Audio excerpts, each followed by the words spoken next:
Hello everyone. Today we will discuss or learn about top 10 key changes, or rather I'll say I believe they're the key changes in ITIL 4 in comparisons to ITIL v3. The first thing that you can understand, it's now there is no version in that. It is ITIL 4 now, rather than they were calling it ITIL versions earlier. So now it's ITIL 4. And before we even go ahead and talk about this ITIL differences, let me just start with a brief history. There are a lot of people who might be new to the ITIL world, so it will be really helpful for them, I believe.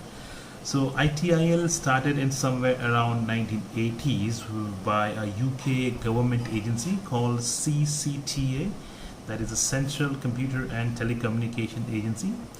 And that framework was called GITIM, and it was developed in response to inefficient and expensive IT services. And by 1989 this was published, and both public and private sectors IT departments started utilizing this framework, and it evolved, and it was then known as ITIL. So earlier it was known as GITIM, that is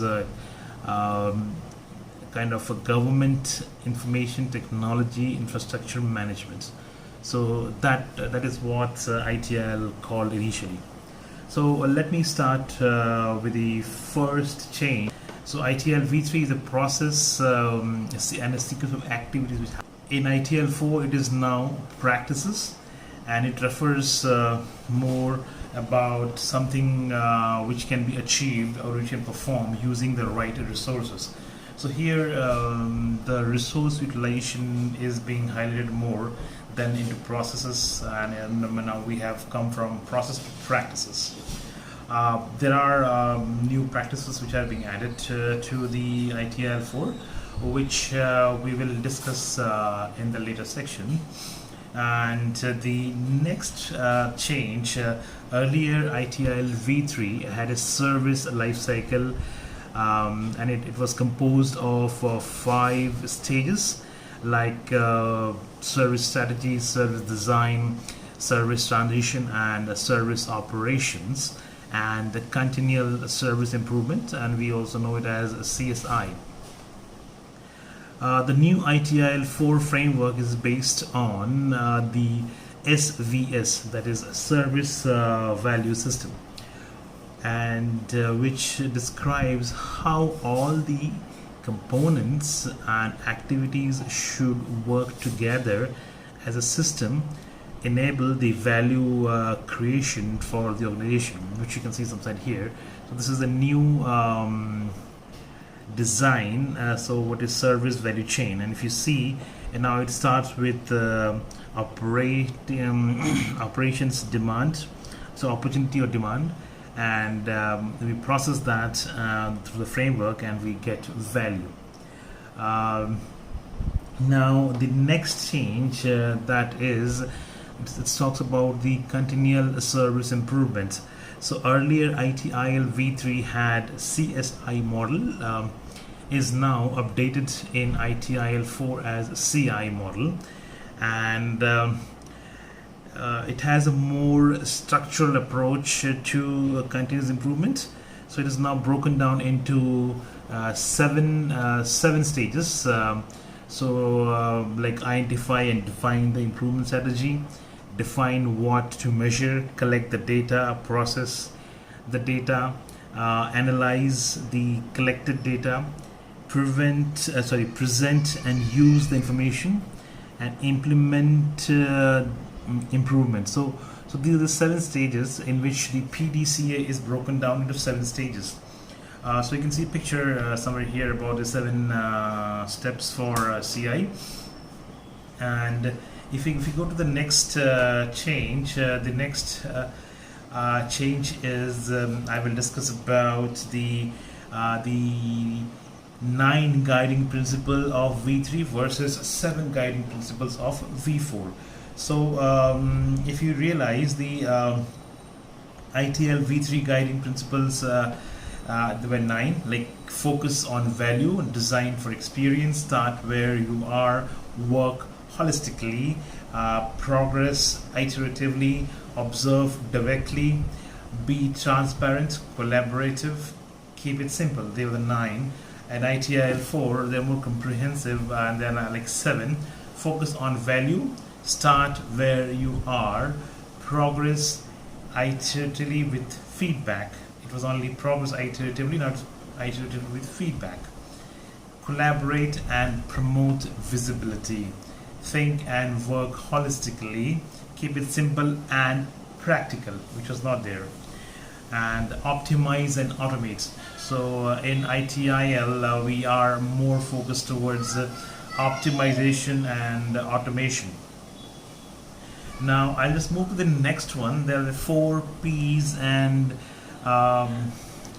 P's of versus 4 dimensions. So ITIL had 4 P's, and ITIL 4 has now dimensions. There are 4 dimensions. So the 4 P's for ITIL V3 was people, process, product, partner. And now ITIL 4 has 4 dimensions: organization and people, information and technology, partners and suppliers, value stream, and processes. So now if I move to the next change, that is the emphasis on governance in ITIL 4. So governance component of ITIL 4 framework is present in the service value system and talks about the ways of directing and controlling any organization. In earlier framework, or rather ITIL 3, it was covered as a subtopic and didn't hold much of importance in much of importance till ITIL V3. But ITIL 4 has a complete chapter on governance. So ITIL 4 talks or emphasizes more on the governance part, if you see, and that is about governance. If I move to the definitions, or the next change about the definitions, the earlier V3 framework defines a service as a means of delivering value. So ITIL V3 framework defines as a means of delivering value to the customer by facilitating the outcomes that we want to achieve without undergoing any specific cost or risk. This was the ITIL V3 definition of service.